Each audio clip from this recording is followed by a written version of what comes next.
Itutuloy ko lang yung tinatanong ko kanina dahil may nabanggit kayo ng presumption of misappropriation. Tama ba? For personal use.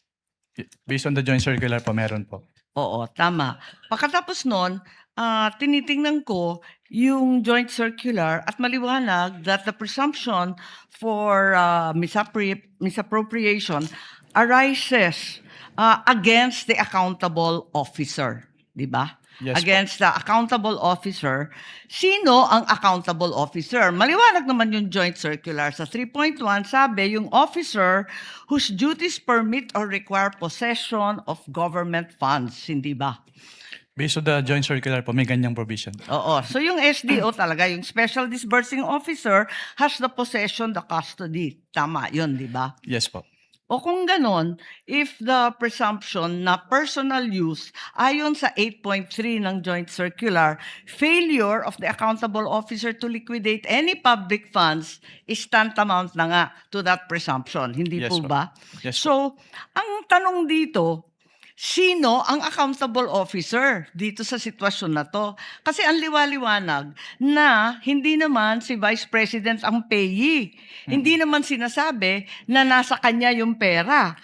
Ang liwanag sa inyong joint circular that the special disbursing officer is the one who was designated by the head of agency to have custody, di ba? And in the case of the OVP, si Acosta yon. In the case of DepEd, hindi ba si Fajarda yon? That is not entirely correct po, Your Honor. Because under the joint circular, it shall be the responsibility of the head of the agency first to approve yung cash advance.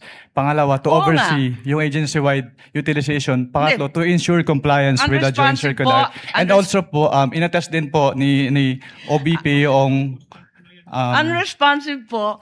Ang tinatanong ko lang, hindi ba yung designated, yung SDO, si Fajarda lang at si Acosta, hindi si VP, hindi siya yung payee eh. Ang liwaliwanag. pero ang sinabi niyo po kanina yung accountable officer. Kaya nga, so yung accountable officer, yung SDO, nasa JCD Hindi lang yan po eh. si SDO po yung accountable Hindi, officer, or. Your Honor. Ang sabi doon, head of agency or person designated. Oo, ang liwanag sa definition ng joint circular. Mag-yes or no ka lang, kanina ka pa inaaway mo ko lagi. Sorry po, Your Honor. But hindi po ako pwedeng mag-answer categorically since yun nga po yung provision But it's categorical. na yes or Why don't either you go yes back or to your either joint no po. circular? Yo po. Kapag Okay. sinabi po kasing Doon categorical, sa it's either yes definition, po ang or... liwaliwanag, SDO kapag na-designate ng head of office, di ba? But hindi po kasi doon na nalilimit lang yung term na accountable officer kasi may other provisions na applicable pa din po with respect to the term accountable officer. Asan? Kasi napakaliwanag doon sa definitions at pakaliwanag sa 8.3 ng joint circular. Yun nga po yung na-mention ko kanina. Interpretation na ninyo yun, hindi pinapalawak po. ninyo andun eh. Head of office, Hindi head po of agency, or designated. Hindi po, Your Honor. Kasi yun nga po, nakalagay po doon sa... Sabi mo kanina yes, ngayon no naman. Wala po akong sinabing yes po, O Your sinabi Honor. mo kanina oo, SDO nga in charge. Sinabi ko lang po kung ano yung... Kinonfirm ko lang po kung ano yung SDO po, Your Honor. Attorney Wamel, kindly avoid arguing with Senator apologies Judge po, Your Honor. Marcos. O sige Sorry. po. And kindly wind up, Senator Okay, Judge okay. Marcos. Pwede lang itanong kasi nalito ako kahapon. Kahapon sinabi mo na si VP Sara lang ang first and only vice president that you audited na may confidential funds. Hindi ba? Sinabi mo yun, di ba? Yes po, Your Honor.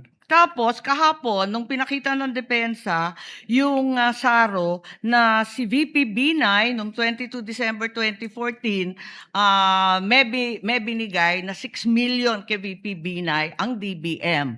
Alin ba ang totoo sa dalawang sinabi mo magkatunggali? Yung pinakita po kahapon ay special allotment release order po. Ano. So nagkakaroon po ng special allotment release order kapag Alam merong... ko kung ano ang SARO, matagal na, tumanda na po kami sa Yes po. gobyerno. Pero hindi po kasi yan niliquidate sa ICFAO. So we wouldn't know if it was used Hindi, or pero not.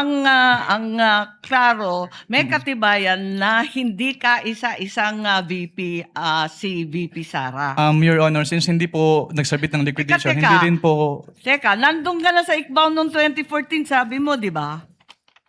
Yes po. O kaya nga, Opo. o di kahit si VP Binay may confidential funds, the only VP audited was VP Sara. If Ganun ba I- yun? Since si VP Sara lang po yung nag-submit ng liquidation. Pero Ba't hindi mo alam? if I may clarify po. Ba't hindi Wind mo up. alam? Nandun ka na noong 2014. Dapat Opo. alam mo yun eh. If I may clarify po, Your Honor.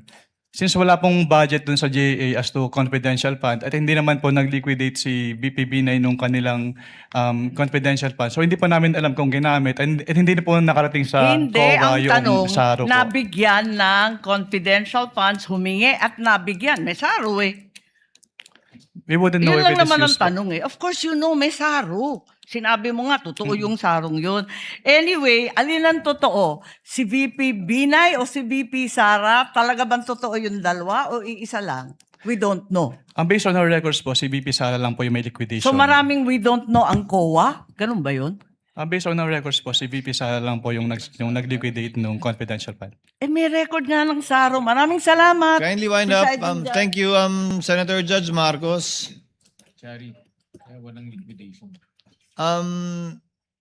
To clarify and finish that point,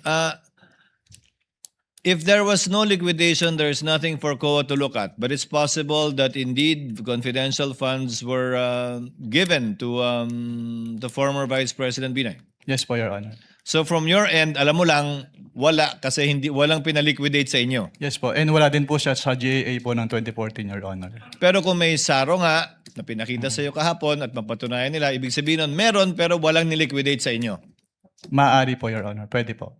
Yun lang naman yung tanging rason, di ba? Apologies po, Your Honor. May apologies hindi po, Senator nirelease. Ivy. Um,